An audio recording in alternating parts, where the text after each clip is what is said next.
I've just tried to explain this Masters Sunday, and I've done it absolutely no justice whatsoever. There aren't words to describe some of those moments and emotions, and staying silent is better than anything else you can do in a moment like that. So that last thing you said there is so spot on, because when Rory sinks the putt to win the Masters, as a broadcaster and as a commentator, you get one line. Now, we in football, we don't really like scripted lines. In golf, it's a little bit different because you've got a little bit more time to decide your line for the moment, right? And obviously, if you're a broadcaster on that event, Ollie, obviously, you've got your line in your head. You can't help but think, I'll better say this when Rory wins the Masters. It doesn't have to be clever either. It can be, finally Rory has his Grand Slam. You can keep it super simple. I think that as a broadcaster, you get one line when he sinks the putt. One sort of punchy line to sum it up, and then your co-coms can come in with something else. But then I think when Rory McIlroy is crying and he's breaking down, this literally is a man breaking down, then I think what you said comes into play. As Rory McIlroy is crying, there is absolutely nothing a broadcaster can or should say that could even scratch the surface of the emotion of just the images. And I think in that moment, Sky would have been not well within their rights. They should have just got everyone to be quiet for not 10 seconds, not 20 seconds, but possibly 2 minutes of when Rory's there and he's just crying. And this isn't Andy Murray, by the way. We're not going to see this every year. Like Rory McIlroy crying on the green at the Masters. Like it's incredibly rare. This is a once in a generation, once in a lifetime thing that's going to happen. So I feel like there should have been a greater pause there. And I went back and I did watch the ESPN coverage.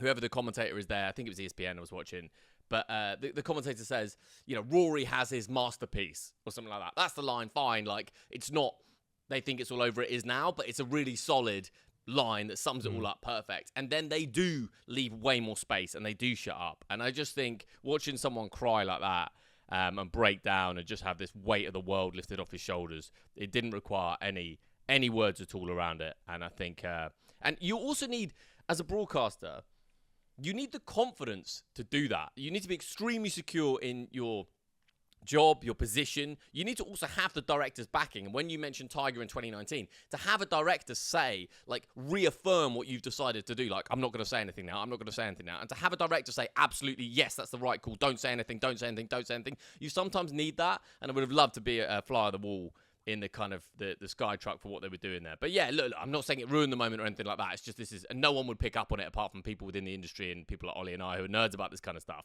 No, it's and I think that's right. But that's what a commentator and a co-commentator need to be able to do, is know when to provide that insight and know when to not say anything at all.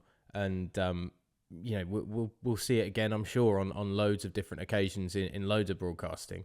That there are just times when less is sometimes a lot more. And that was definitely a moment where less would have been great. I mean, even I heard Jim Nance's call on CBS of Rory's incredible 7-iron on 15, where he's hit a driver to the left-hand side of the fairway, he's blocked out by trees, you've got water to the front left of the green, and all across, in front of the green.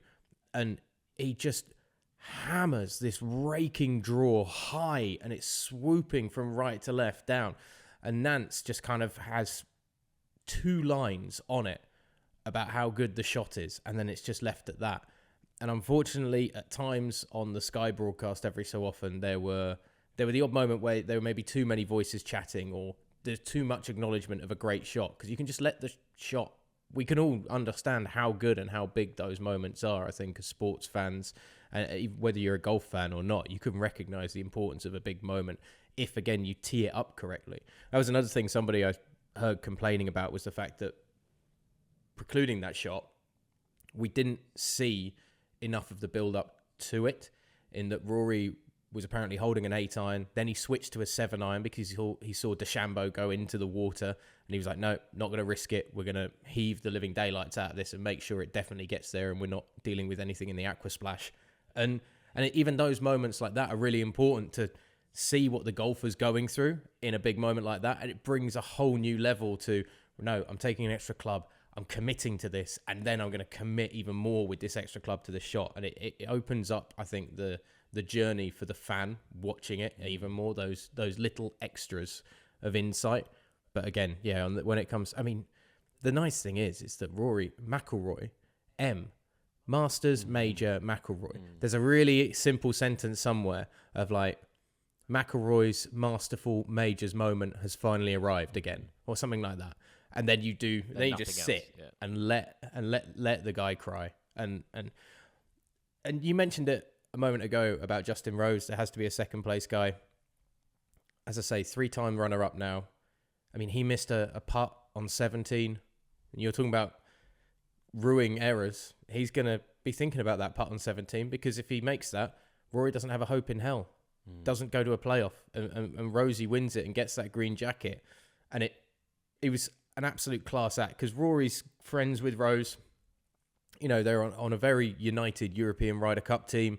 They get on. I think it's testament to Rory McIlroy as a person, the fact that Shane Lowry obviously stuck around, and Tommy Fleetwood as well, two great golfers in their own rights. Lowry had a terrible day on Sunday after kind of getting into a position to maybe challenge for it on Sunday after a great Saturday, but stuck around for the rest of the day to watch Rory come in and win it, and potentially watch Rose come in and win it as well. I mean, two of my favourite golfers. I love Justin Rose. He's so understated, under the radar, 44 years old.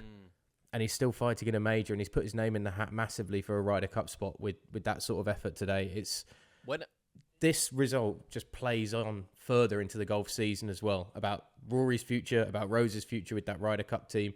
And now the expectations of everyone saying, well, Rory's now got the pressure off. So pressure off, Rory. It's going to be the Grand Slam this year. He's going to win all 3 of the other majors. And you're like, oh, are we not done? Let him. I don't need to see Rory McIlroy play another golf shot again.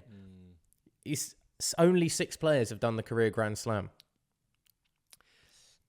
Just on Justin Rose, it's funny you mentioned his age. 44? 44, did you say, Ollie? 44, yeah. 44. Yeah. Because it shows we're getting on slightly, maybe, because I remember him when he was super young, chipping in from the bunker. Was it at the Open or something? There's on 18. Yeah. This is 20 years ago or more, maybe. When he was sort of early 20s or teenager. I remember that moment well. But